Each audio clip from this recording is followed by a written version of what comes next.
नमस्कार, आप देख रहे हैं सिटी पोस्ट लाइव और मैं हूं रवि। बिहार की सियासत में इन दिनों विभागों के बंटवारे को लेकर घमासान मचा हुआ है, लेकिन यह घमासान केवल कुर्सियों तक सीमित नहीं है, बल्कि अब इसमें माफिया तंत्र की एंट्री हो गई है। जी हां, कांग्रेस ने सीधा आरोप लगाया है कि सम्राट चौधरी सरकार में मंत्रियों के विभाग जनता की सहूलियत के लिए नहीं, बल्कि भू माफिया और बालू माफियाओं के दबाव में बदले जा रहे हैं।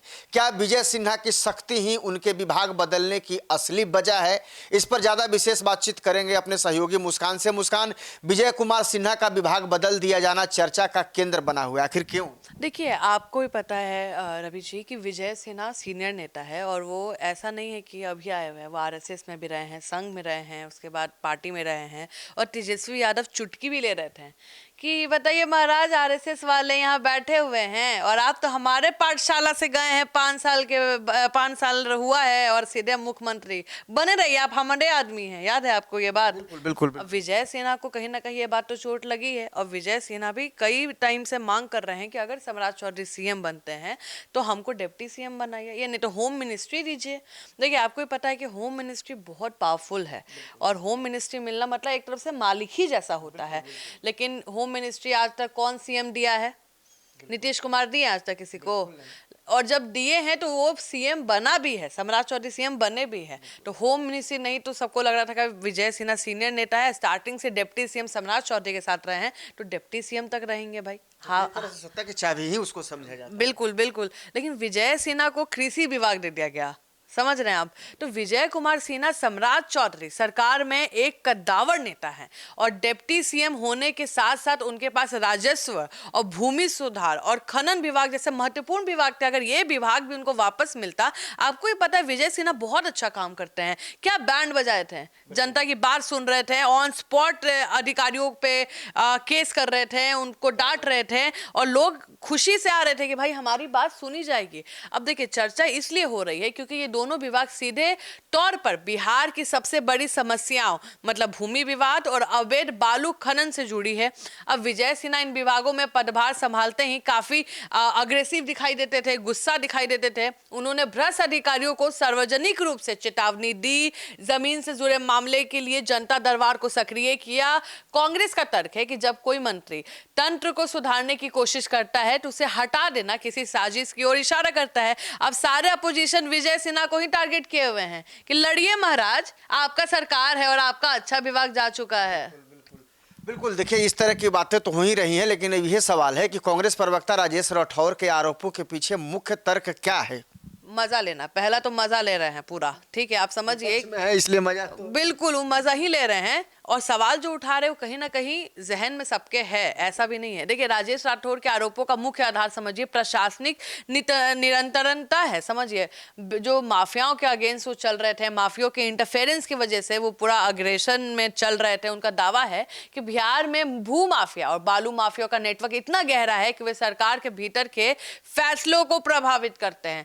राठौर के अनुसार विजय सिन्हा बालू माफियाओं की सप्लाई चेन को तोड़ रहे थे, जमीन माफियाओं के कब्जा करने वाले सिंडिकेट पे नकल कस रहे थे। और राठौर का आरोप है कि इन माफियाओं ने सत्ता के गलियारों में अपने संपर्कों का इस्तेमाल कर विभाग बदलवा दिया है ताकि उनका अवैध कारोबार बेखौफ चलता रहे। देखिए, ये सब मुझे नहीं लगता कि कोई लॉजिक है। जब काम कर रहे थे तो राजेश राठौर तारीफ करने आए थे कि कितना अच्छा काम कर रहे हैं विजय सिन्हा, मजा आ गया, मतलब माफिया लोग डर रहा है, नहीं। लेकिन अब मजा लेने का उनका समय है तो मजा ले रहे हैं, विपक्ष में होने की अपनी भूमिका निभा रहे हैं। लेकिन सबसे बड़ा सवाल यह भी है मुस्कान की एक कन्या मार्ग और दीपक वाले बयान का राजनीतिक अर्थ क्या हो सकता है? देखिए, राजेश राठौर ने एक अनमार्ग, उसका मतलब यही है कि जो मुख्यमंत्री का सरकारी आवास है उसका जिक्र कर रहे हैं कि नीतीश कुमार के लंबे शासनकाल की ओर इशारा किया गया है। उनका कहना है कि भले ही चेहरा बदल गए हो या राजनीतिक समीकरण बदल गए हो, लेकिन सिस्टम के भीतर जो भ्रष्टाचार की दीमक लग चुकी है वो अभी भी सक्रिय है। दीमक से उनका तात्पर्य है उन नौकरशाही पे, उन बिचौलियों से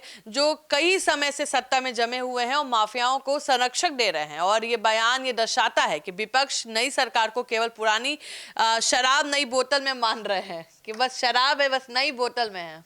बिहार में भू माफिया और बालू माफियाओं का मुद्दा इतना संवेदनशील क्यों है, हालांकि पहले से भी इस पर चर्चा होती है। देखिए, आप समझिए, बिहार ही नहीं, यूपी भी, ये कहीं ना कहीं आपको पता है लोग क्यों परेशान है। आप जमीन खरीदने जाते हैं, आप 10 बार सोचेंगे। आप पहले इतना सोचना पड़ता था, नहीं। अब आप सोचिएगा कि इस पे विवाद है कि नहीं, इस पे कोई बदमाश तो नहीं है। अभी भी आप आपके नाम पे भी रवि जी, अगर कोई रजिस्टर कागज है, उस पे अगर कोई बाहुबली आ जाए या कोई माफिया आ जाए, आप डर जाइए। बिल्कुल, भले पेपर आपके पास हो, वहां पे रंगदारी कोई और दिखा रहा है। तो बिहार में अपराध का एक बहुत बड़ा हिस्सा भू विवादों से जुड़ा है। राज्य, सोचिए, राज्य की अदालत में लंबी जो दीवानी जो मामला होता है, वो 60 से 70% जमीन को लेकर ही होता है। वहीं सोन या गंगा नदी के तटों पे जो होने वाले अवैध बालू खनन, हजारों करोड़ का काला कारोबार है। ये पैसा सीधे तौर पे चुनाव और राजनीतिक फंडिंग में इस्तेमाल होता है। जब भी सरकार इन पर कार्रवाई की बात करती है, तो प्रशासनिक और राजनीतिक स्तर पर टकराहट शुरू हो जाती है। इसलिए इन विभागों के मंत्रियों का बदला जाना सीधे तौर पर राज्य की कानून व्यवस्था और आर्थिक स्थिति को प्रभावित करता है। बिल्कुल, कहीं ना कहीं जो दबदबा है भूमाफियाओं का या फिर बालू माफियाओं का, वो कहीं ना कहीं सरकार पर हावी होने की कोशिश करती है। और जब सरकार नियंत्रण करने की कोशिश करती है तो इस तरह की चीज़ें देखने को मिलती है जो राजेश राठौर आरोप लगा रहे हैं। लेकिन सवाल ये भी है मुस्कान कि क्या विभाग बदलना केवल एक प्रशासनिक प्रक्रिया है या इसके पीछे गठबंधन की कोई मजबूरी भी है? देखिए, सरकार का पक्ष हमेशा से यही रहता है कि विभाग का जो बंटवारा है, वो मुख्यमंत्री का विशेष अधिकार है। देखिए, उस सम्राट चौधरी का अधिकार है, उसमें हम नहीं बोल सकते कि अरे महाराज इनको काहे नहीं बनाया। अब हम लोग निशान कुमार पे कैसे बोल सकते हैं? लेकिन सवाल तो है ना कि निशान कुमार इंजीनियर है, तो उनको वैसा विभाग मिलता तो उसमें वो कला दिखाते, उनको आप हेल्थ मिनिस्ट्री दे दिए। इसका जो स्कोप है उस हिसाब से। हाँ, एग्जैक्टली। आप अभी एक स्पोर्ट्स की हैं, उनको आप स्पोर्ट्स का विभाग दिए हैं, तो वो उस पर अच्छे से काम करेंगे। आप पत्रकार है, आपको पत्रकारिता में देंगे तो आप अच्छे से, अब आपको हम बोल देंगे जाइए ना पढ़ा के आइए, तो 12वीं कक्षा के बच्चों को, तो कैसे होगा? तो देखिए, सही बात है। तो ये प्रशासन, लेकिन अब सम्राट चौधरी मालिक है भाई, उनके हाथ में, वो उनका अधिकार है, उसमें हम लोग हस्तक्षेप नहीं कर सकते। हमको लगता है ना कि विजय सिन्हा का जो गुस्सा वाला रूप है, जो विरोध करने वाला रूप है, सम्राट चौधरी इसी वजह से हमको लगता है कहीं मोल्ड हो गए हैं। मान लीजिए, हमको लगता है वो विभाग वापस दे देते हैं, लेकिन होता ना कि अरे भाई हमरे तू करवा, हमरे संग रह तारा, हमरे खिलाफ विरोध करवा, तो हमको लगता है कहीं ना कहीं वो चीज लगी है जिसके वजह से उनका विभाग बदला गया है। देखिए, प्रशासनिक कुशलता के लिए भी किया जाता है कि भाई एक ही मंत्री रहेंगे तो कहीं ना कहीं करप्शन का चांसेस रहता है, तो उसके लिए भी बदला जाता है कि एक आदमी ना बैठे रहे। हालांकि आपको बता दें, बिहार जैसे राज्य में जहां भाजपा और जेडीयू का गठबंधन है, वहां विभागों का बंटवारा पावर बैलेंस से बनाए रखने के लिए भी होता है। विजय सिन्हा भाजपा के कोटे से आते हैं और उनके विभागों का बदल जाना गठबंधन के भीतर कहीं ना कहीं आंतरिक तालमेल या किसी विशेष रणनीति का हिस्सा भी हो सकता है।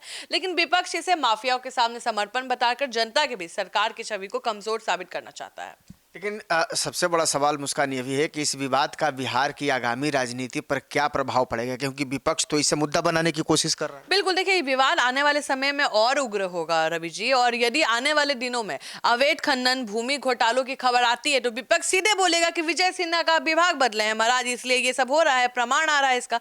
देखिए, विभाग बदल जाने को प्रमाण के तौर पर पेश किया जाएगा। सम्राट चौधरी के लिए चुनौती ये है कि वे अपनी सरकार को माफिया मुक्त साबित करे।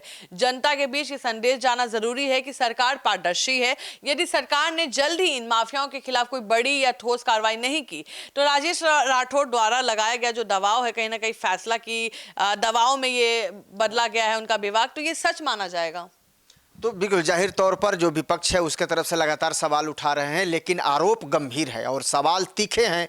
क्या वाकई बिहार की नई सरकार माफियाओं के चक्रव्यूह में फंस गई है, या फिर विपक्ष केवल फेरबदल को मुद्दा बनाकर अपनी सियासी रोटियां सेक रहा है? विजय कुमार सिन्हा की शक्ति और उनके विभाग का बदला जाना महज एक इत्तेफाक है या कोई बड़ा खेल, यह तो वक्त ही बताएगा। लेकिन जिस तरीके से विपक्ष की तरफ से सवाल उठाए जा रहे हैं, उसके बाद भी यह मामला दिलचस्प हो गया है और इसकी चर्चा खूब तेजी से हो रही है। आपको ये खबर कैसी लगी? इसे ज़्यादा से ज़्यादा शेयर करें, लाइक करें और चैनल को सब्सक्राइब करना बिल्कुल नहीं भूलें। हमारे साथ खबर में बने रहने के लिए आपका बहुत बहुत धन्यवाद।